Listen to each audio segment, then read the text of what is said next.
নমস্কার। আশা করছি সবাই ভালো আছেন, সুস্থ আছেন এবং অবশ্যই আনন্দে আছেন। আজ বাংলা ক্যালেন্ডার অনুযায়ী 9ই মাঘ, ইংরেজি ক্যালেন্ডার অনুযায়ী 23শে জানুয়ারি 2026। হ্যাঁ, আজ সরস্বতী পুজো। এই সরস্বতী পুজোর সঙ্গে আমার একটা আবেগ ছোটোবেলা থেকেই খুব কাজ করে।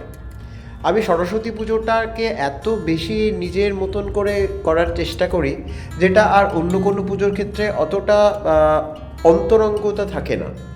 অন্তরঙ্গতা অবশ্যই থাকে, ভক্তি অবশ্যই থাকে, ভালোবাসা অবশ্যই থাকে, কিন্তু সেই ছোটোবেলা থেকে সরস্বতী পুজোর প্রতি কেমন একটা যেন আলাদা একটা সম্পর্কই তৈরি হয়ে গেছে। আগে ছোটোবেলায় আমি সরস্বতী পুজোতে আমার সবচেয়ে প্রধান আকর্ষণ ছিল সরস্বতী ঠাকুরের ব্যাকড্রপটা সাজানো। সেই ধারাটা কিন্তু আজও বয়ে চলেছি আমি। এইবারও পুজোর আগে মনের আনাচে কানাচে একটা চিন্তাধারা বয়ে যাচ্ছিল, চিন্তার একটা চোরা স্রোত বয়ে যাচ্ছিল যে এবার কীভাবে সাজাবো। অনেক রকম প্ল্যান প্রোগ্রাম সমস্ত কিছু করেছিলাম, কিন্তু আলটিমেটলি যা হলো সেটাও খুব একটা খারাপ না। আসলে এখন একার চেষ্টাতে এই সমস্ত কাজ করা বেশ ঝক্কির ব্যাপার, পরিশ্রমেরও। আমি 2 সপ্তাহ আগের থেকেই এর তোড়জোড় আরম্ভ করেছিলাম।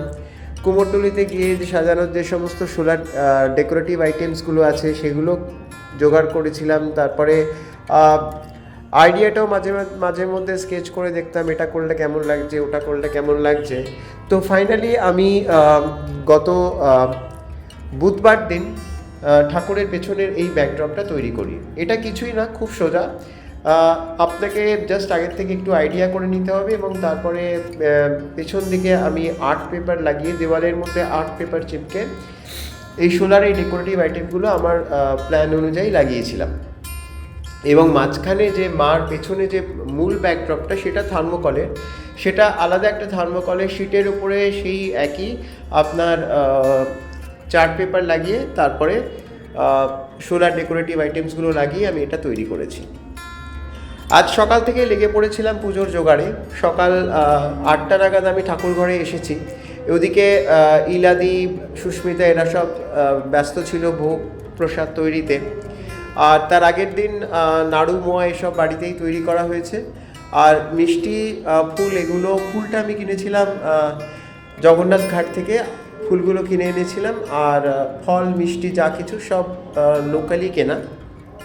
আমাদের বাড়িতে এখন প্রথাগত পড়াশুনোর চল একেবারেই নেই, কারণ মায়ের পাশে রাখা বইয়ের ভলিউম দেখেই বুঝতে পারছেন। কিন্তু তবুও সরস্বতী পুজো তো করতেই হবে, কারণ আমাদের বাড়িতে মা প্রতিষ্ঠিত। 8-9 বছর আগে মায়ের এই পাথরের মূর্তিটি আমাদের প্রতিষ্ঠা করা হয়। আগে ঠাকুর আসতো কুমোরটুলি থেকে, তার একটা আলাদাই উন্মাদনা ছিল, কিন্তু 1 বছর আমাদের ঠাকুরটা আনার সময় সেটি কিছুটা ড্যামেজড হয়। তারপর থেকে বুবুরই উৎসাহে বিশেষ করে এই পাথরের মূর্তিটি প্রতিষ্ঠা করা হয়। এখন আমাদের পুজো এবার শুরু হয়ে গেছে। আমাদের পুজোর সমস্ত পুজোতেই, বাড়িতে যে পুজোগুলো হয় সমস্ত পুজোতেই আমাদের শালগ্রাম শিলাকে আগে পুজো করা হয়। তিনি আমাদের গৃহদেবতার মতো। তো 108টি তুলসী পাতা দিয়ে প্রথমে তাকে অর্চনা করা হয় এবং তারপরে মূল পুজোটা শুরু করা হয়। অন্যান্য পুজোর মতো এই পুজোটাও আমরা ষোড়শ উপাচারে করার চেষ্টা করি। ষোড়শ উপাচারের বিভিন্ন উপাচারগুলো যেমন পাদ্য, অর্ঘ্য, স্নানীয় সমস্ত কিছুই তৈরি করা হয় পুরোহিত মশাইয়ের নির্দেশ মেনে। উনি যেভাবে বলে দিয়েছেন সেইভাবেই করা হয়। আর আমাদের এই যে পুরোহিত মশাই আছেন, তিনি কিছু কিছু ব্যাপারে আগে খুব খুঁতখুঁতে ছিলেন, কারণ উনি দক্ষিণ কলকাতার যে দেশপল্লী দুর্গা মণ্ডপ আছে, আপনারা অনেকেই জানেন, সেই দুর্গা মণ্ডপের পুরোহিত। তো উনি যেভাবে বলে দিয়েছিলেন যা যা করার জন্য, সেই মতোই করার চেষ্টা করি বা সেই মতোই গুছানোর চেষ্টা করি। কিন্তু আমাদের ছোটোবেলায় যে আমরা সরস্বতী পুজো করতাম সেটা কিন্তু অনেক বেশি সংক্ষিপ্ত ছিল।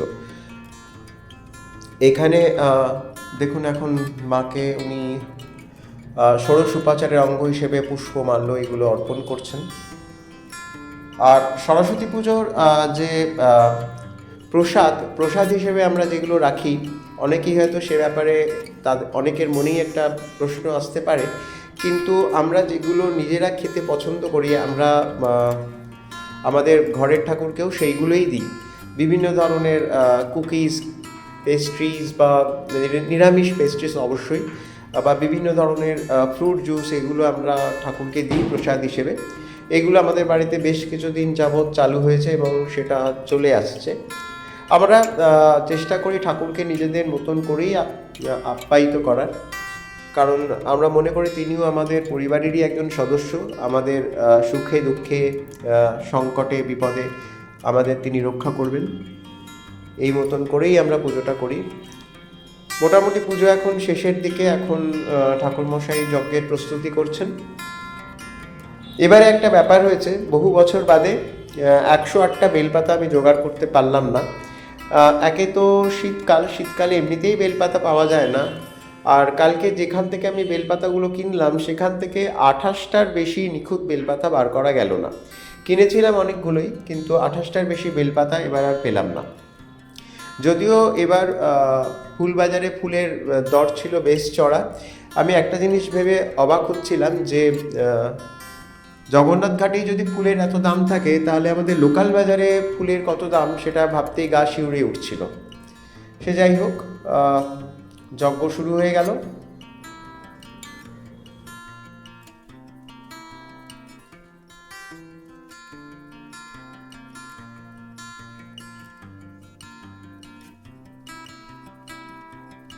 আমি ভেবেছিলাম এবার পুজোর জোগাড়ের কিছু অংশ আমি আপনাদের সামনে তুলে ধরবো ইন ডিটেলস, কিন্তু সেটা সম্ভব হলো না, কারণ সরস্বতী পুজোয় অন্যান্য পুজোর মতো নয়, এখানে সময়ের একটা বাধ্যবাধকতা থাকে। অর্থাৎ একটা নির্দিষ্ট সময়ের মধ্যে পুজোটা শুরু এবং শেষ করতে হয়, কারণ মানে যেহেতু এটা সকালের পুজো, সেই জন্য সেগুলোর ইন ডিটেলস আমি আর তুলে রাখতে পারিনি। অন্যবার হয়তো চেষ্টা করেও করতে পারি। আর একার পক্ষে এগুলো তোলা ভীষণই কঠিন ব্যাপার। আমার একার হাতে যতটুকু হয় আমি ততটুকুই আপনাদের সামনে তুলে ধরলাম। এখন চলছে মায়ের আরতি। মোটামুটি আমাদের পুজো শেষ। আরতির পর পুষ্পাঞ্জলি, শান্তির জল, এবং সেই সঙ্গে সঙ্গে শেষ হবে আমাদের এবারকার মতো মা সরস্বতীর পুজো। যদিও এই মা আমাদের বাড়িতে নিত্য পূজিতা হন। সন্ধ্যেবেলা আবার চললাম ঠাকুর ঘরে। সিঁড়ির যেই আলপনাগুলো দেখছেন, এগুলো আমি গতকাল রাত্রেই দিয়ে রেখেছিলাম, আজকে সকালে আর দিইনি, কারণ দেওয়ার মতো কোনো সময়ও ছিল না। ঠাকুর ঘরে এসে ঠাকুরকে সন্ধ্যা প্রদীপ দেখিয়ে ঠাকুরকে শীতল দিয়ে দিলাম, কারণ ঠাকুরমশাই আগেই ঘট নাড়িয়ে চলে গেছেন, সুতরাং পুরোহিতের এখানে কোনো আবশ্যকতা নেই। আর আমাদের বাড়িতে সন্ধ্যারতি বা পরের দিনে দধি কর্মারও কোনো ব্যাপার নেই।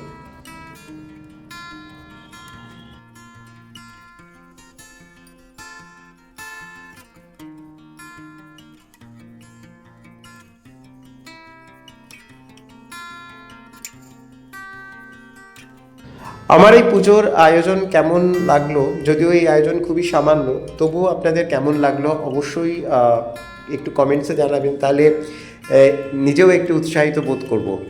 আর এটা পরের দিন সকালে নিত্য পুজো শেষ করলাম। নিত্য পুজো শেষ করার পরে একটা ব্যাপার থাকে যে মা সরস্বতীর চরণে তার প্রণাম মন্ত্র লিখে মায়ের চরণে অর্পণ করতে হয়। একটি বেলপাতার মধ্যে লিখে আগের দিন যে দোয়াত কলমগুলি ঠাকুরের সামনে রেখেছিলাম, মার সামনে রেখেছিলাম, সেইগুলো থেকেই একটি নিয়ে আমি মায়ের স্তুতি বন্দনা লিখে সেটা মায়ের চরণে দিলাম। সেই সঙ্গে সঙ্গে আজকে গাছে অকালের একটা স্থলপদ্ম ফুটেছিল, সেটাও দিলাম, পুষ্পাঞ্জলিও দিলাম।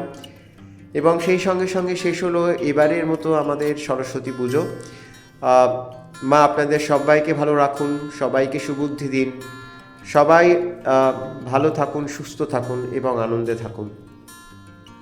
আর আমার এই প্রচেষ্টাটি যদি আপনাদের ভালো লেগে থাকে তবে চ্যানেলটি সাবস্ক্রাইব করে পাশে থাকবেন, এই আশা রইল। নমস্কার, আবার দেখা হবে খুব শিগগিরই। আবারও বলছি, সবাই ভালো থাকবেন, সুস্থ থাকবেন এবং আনন্দে থাকবেন।